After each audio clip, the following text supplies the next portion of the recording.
Estimados alumnos y alumnas, espero que estén bien, espero que estén sanos y que estén usando este tiempo para leer y ver cosas que les gustan y que los enriquecen.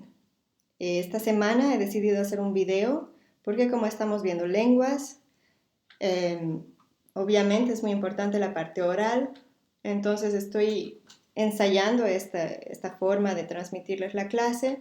Es la primera vez que lo hago, si funciona bien, voy a seguirlo haciendo, a no ser que ojalá nos podamos volver a ver pronto y que lo podamos hacer de forma presencial. No puedo hacer doble pantalla, entonces he puesto una pantalla atrás y ustedes tienen el PowerPoint en PDF para seguirme y acompañarme mientras les cuento un poco. Esta es la sesión 7, vamos a hablar sobre Simón Bolívar y su sueño de una América unida. Entonces, como siempre, el contexto, el de siempre, sabemos que hay problemas en el continente europeo, Francia invade España y eso genera muchos problemas para el imperio español, lo empieza a debilitar y vemos en el continente latinoamericano el reflejo de lo que está pasando en España. Quiere decir que en las fuerzas realistas tenemos españoles y criollos versus los independentistas, que son también españoles y criollos. Entonces tenemos españoles versus españoles, criollos versus criollos.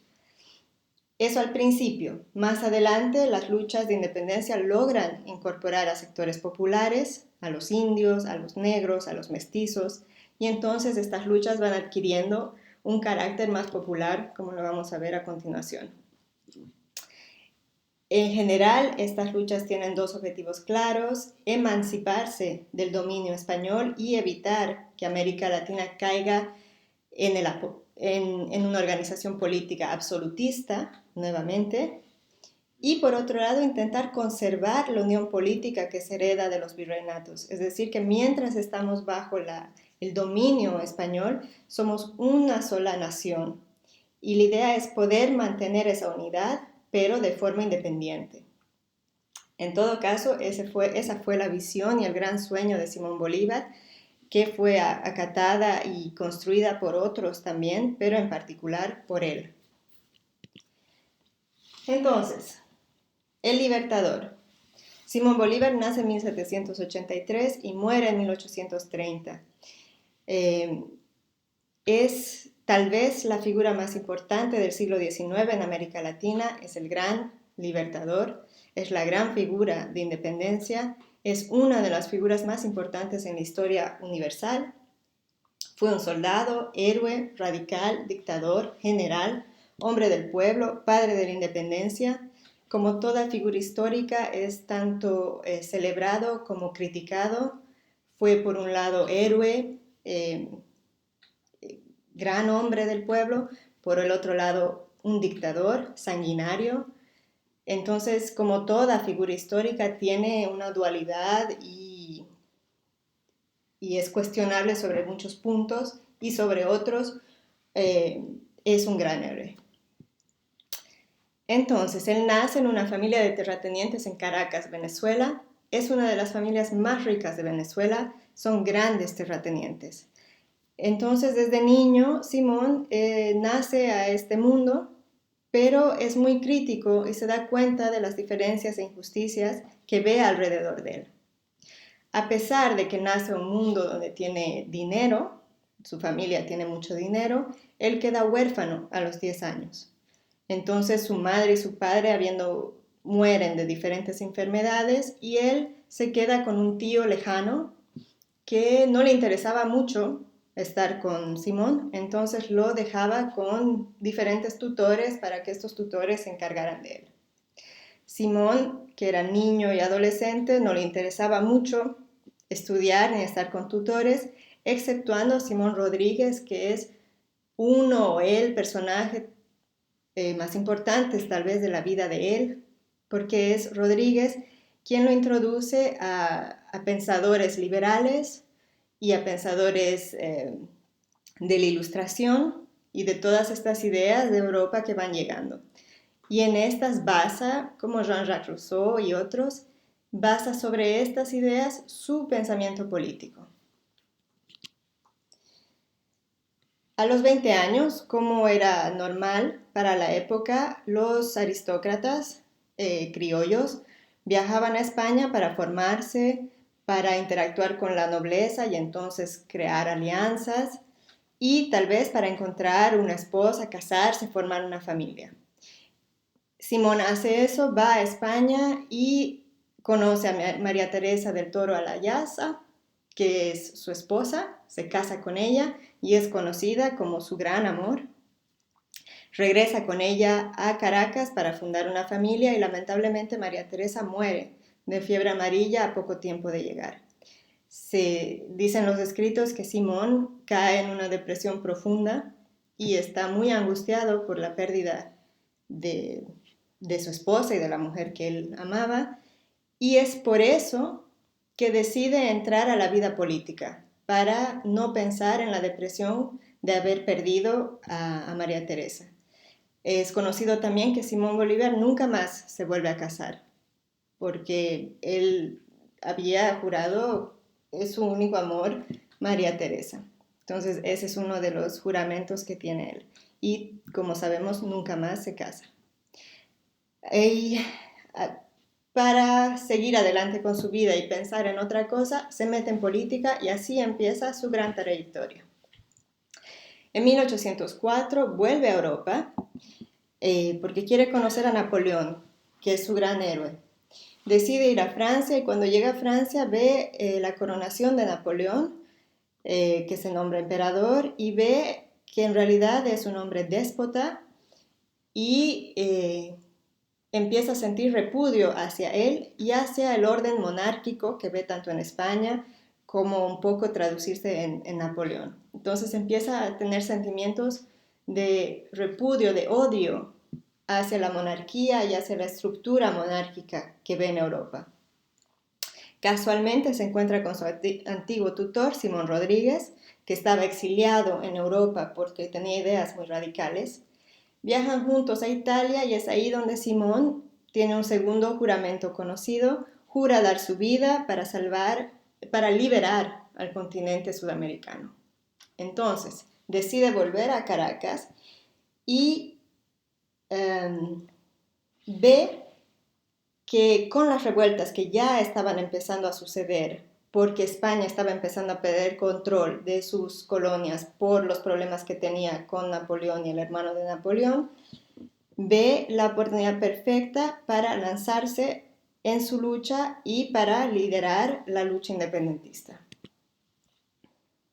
Al principio, Bolívar es visto como un radical y por lo tanto es medio alejado, apartado de la escena política, pero como tiene una hacienda muy rica y tiene poder económico, deciden igual darle un rol de embajador de Gran Bretaña.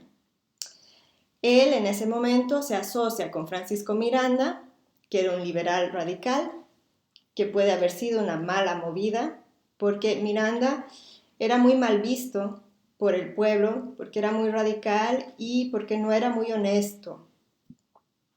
Entonces, en 1812 hay levantamientos contra Miranda, Bolívar y la nueva república que ellos estaban intentando crear. En ese momento ganan contra las fuerzas realistas e intentan formar una república, pero como hay tantas protestas contra ellos, esta república no logra constituirse. Bolívar se da cuenta que Miranda está pensando huir de Venezuela por la situación y llevarse las riquezas de la tesorería venezolana. Y entonces decide traicionarlo y lo entrega a las fuerzas españolas. Él mismo se exilia en Cartagena, en Colombia, dejando a la nueva república en ruinas. Por lo tanto, las fuerzas realistas retoman Caracas y reinstauran el régimen español. Durante este tiempo, en su exilio en Cartagena, Simón tiene tiempo para reflexionar y hacer madurar sus ideas políticas. En 1812 construye un pequeño ejército con el cual decide enfrentarse contra las fuerzas realistas en una misión casi imposible, incluso suicida, porque son muy pocos y las fuerzas realistas muy fuertes, pero milagrosamente gana ese combate y así se gana su nombre de leyenda. Esta lucha en particular es muy conocida por su increíble hazaña militar, entonces él es reconocido, gana el nombre del Libertador y gana un lugar entre los mejores generales de la historia universal por esta batalla en particular. Lamentablemente, toma una actitud extrema y decide ejecutar a todo español que no está con sus fuerzas. Por lo tanto, empieza a ser visto tanto como un héroe como un tirano. En 1813 entra de nuevo a Caracas y nombra a la República Venezolana. Sin embargo, hay un contraataque de las fuerzas realistas que retoman fuerzas y retoman Caracas, y como Bolívar había empezado a tener mala fama entre la población, como había empezado a ser visto como un tirano, pierden de nuevo Caracas y él tiene que huir nuevamente. Esta vez se va a Jamaica. Ahí escribe la famosa Carta de Jamaica, donde pone claramente que para liberar a América Latina se requiere una unión entre todo el territorio y a un líder vitalicio. O sea, empezamos a ver un poco su personalidad dictatorial. Él quiere ser líder de por vida de una unión de toda Latinoamérica. Entonces, en 1815 toma contacto con el presidente de Haití, Alexandre Petillon, que decide apoyar al ejército de Bolívar y con la condición de que él libere a los esclavos y los una a la lucha. O sea, los esclavos en el continente, que ya estaban liberados en Haití, como lo hemos visto anteriormente. Petillon propone toda su ayuda en riqueza, en ejército, en fuerza, pero con esta condición. Y Bolívar acepta. Y es ahí donde empezamos a ver que se empiezan a unir justamente los grupos populares, los sectores populares, a la guerra independentista. Entonces empieza a tomar un carácter popular y más masivo, con más fuerza. Finalmente, por tercera vez en la década, Bolívar vuelve a Caracas y toma Caracas y libera a Venezuela nuevamente. Esta vez es la última vez, finalmente. Se une a José Antonio Páez, que es un general en un ejército popular independentista, intentan tomar Venezuela, pero todavía el ejército realista sigue demasiado fuerte. Entonces, incluso con estos ejércitos populares que se van uniendo, sigue siendo demasiado fuerte el ejército realista. Entonces, otra de sus grandes maniobras como comandante, Bolívar decide atacar Bogotá, que está en Colombia.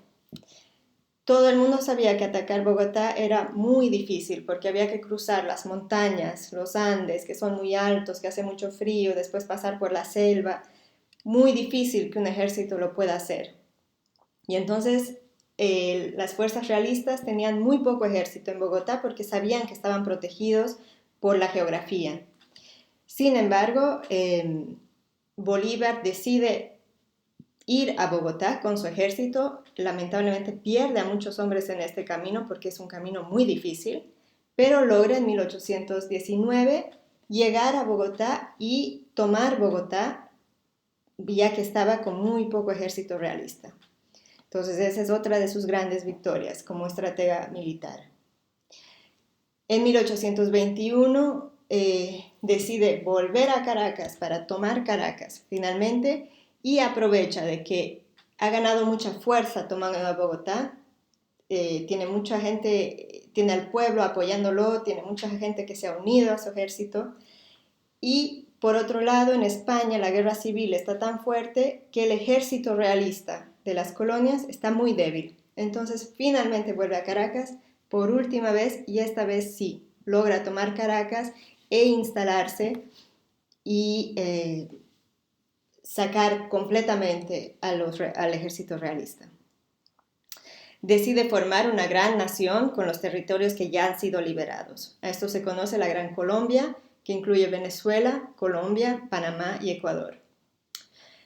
Poco a poco se van liberando los otros territorios con la ayuda de Bolívar. Tenemos a los otros héroes también, a Sucre, a San Martín, pero particular figura Bolívar. Entonces estamos hablando de que ayuda a liberar a Ecuador, a Perú, a Bolivia y Argentina. Bolívar fue nombrado como dictador vitalicio de la Gran Colombia y el Perú. El Perú quiere decir también Bolivia todavía, incluso parte de Argentina. Entonces él tiene por primera vez lo que él había soñado, una unión de todos estos, de todas estas repúblicas que están todas todavía bajo un mando, el suyo, y él se nombra dictador de por vida.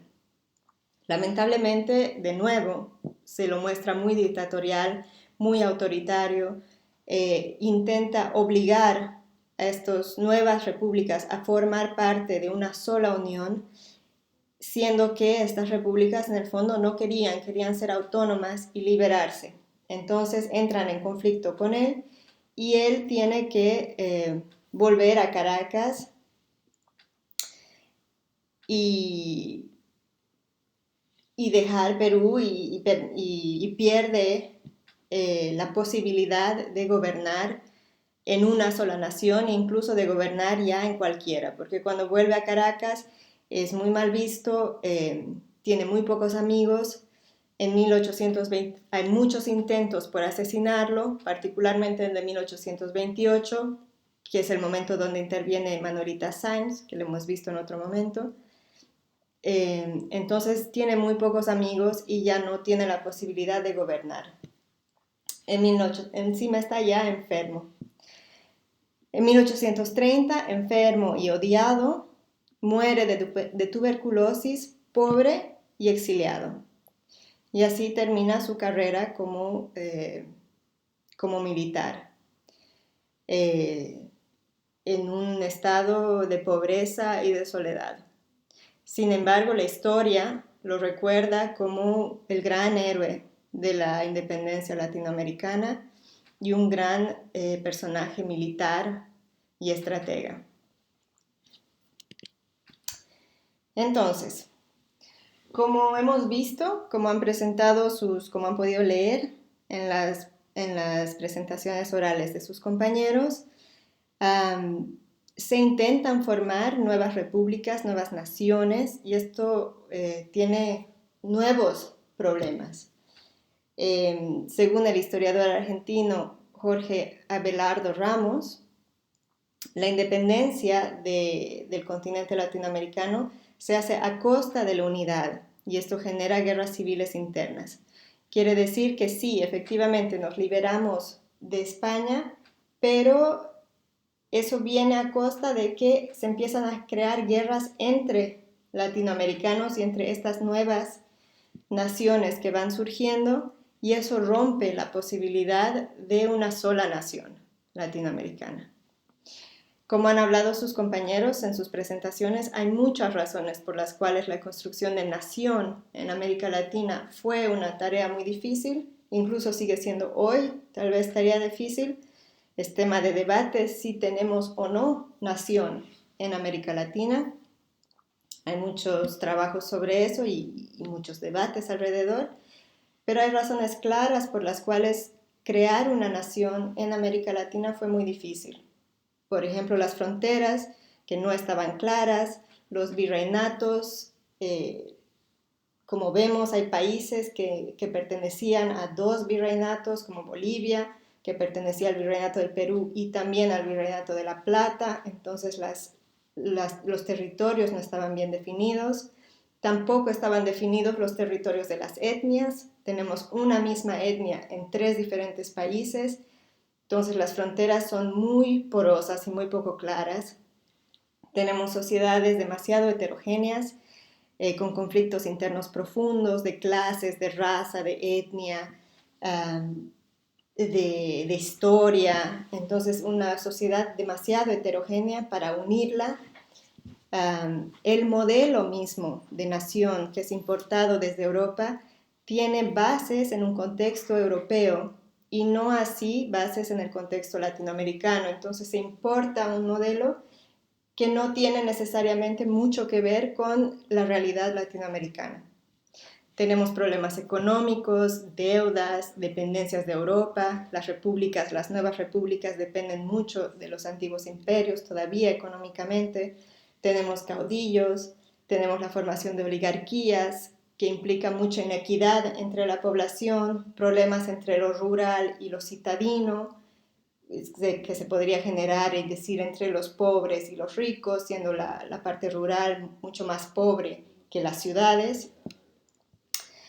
Y entonces hay una falta de un ideal nacional que se intenta construir mediante la creación de memoria nacional, entonces mediante héroes y batallas.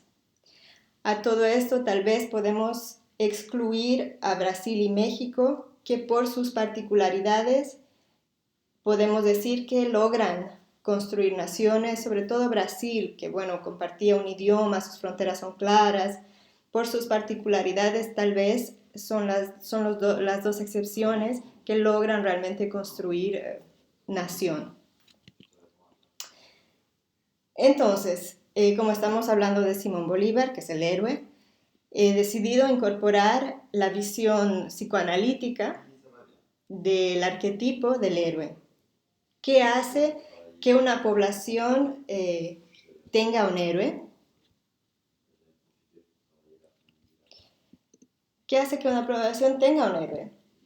¿Y qué hace y cómo la figura del héroe hace una cohesión entre los individuos que forman parte de un colectivo para que tengamos una idea común de qué es lo que una sociedad valora en una personalidad? Entonces, para eso entramos en psicología, psicología política, si se quiere, psicología de masas, y hablamos de arquetipos. Entonces seguramente conocen al gran psicoanalista Carl Jung, suizo, que es el primero en proponer la noción y el término de arquetipos. Arquetipo para él son patrones e imágenes universales, arcaicas, o sea, antiguas, que salen del inconsciente colectivo y son la contrapartida psíquica del instinto. Quiere decir que son símbolos, imágenes, creencias que determinan la forma que actúa y que piensa un colectivo. Otro autor que también trabaja mucho sobre este tema es Joseph Campbell, profesor en literatura de Estados Unidos, que escribe sobre las miles de caras del héroe, donde desarrolla su tesis de cómo nace el héroe en un colectivo, cómo esto está marcado por mitología y mito, cómo una colectividad decide qué es el tipo de personalidad que quiere admirar. Y entonces este personaje hace cohesión, como hemos visto en las presentaciones de sus compañeros. Una de las formas en las que se crea cohesión y tal vez sentido de nación es alrededor del héroe. Entonces les he puesto un documento que he rescatado de una parte de una tesis de una mujer peruana, donde habla de cómo se crea el héroe y cómo esto tiene impacto en la construcción de una noción de nación. Cuando hablamos de héroe estamos hablando también de heroínas, claro, puede ser hombre o mujer, pero que tenga ciertos atributos que hace que el colectivo se sienta atraído por este personaje. Entonces, usar psicología evolutiva para comprender la experiencia humana, cómo funciona la psicología humana y cómo se construye un universal, que es también específico. Quiere decir que todas las culturas tienen héroes, todas las culturas tienen imágenes o símbolos que siguen, pero cada cultura aplica esta noción según sus particularidades. Todas las culturas tienen héroes, pero ¿qué hace que una persona sea un héroe o qué clase de características? Eso depende de cada cultura. Entonces se los he puesto en el Moodle para que lo lean y espero que también van a tener ahora pronto las exposiciones de sus compañeros que preparan la siguiente clase. Ojalá nos podamos ver en presencia la siguiente clase, pero si no, voy a intentar hacerles nuevamente un video. Espero que estén muy bien y que se cuiden.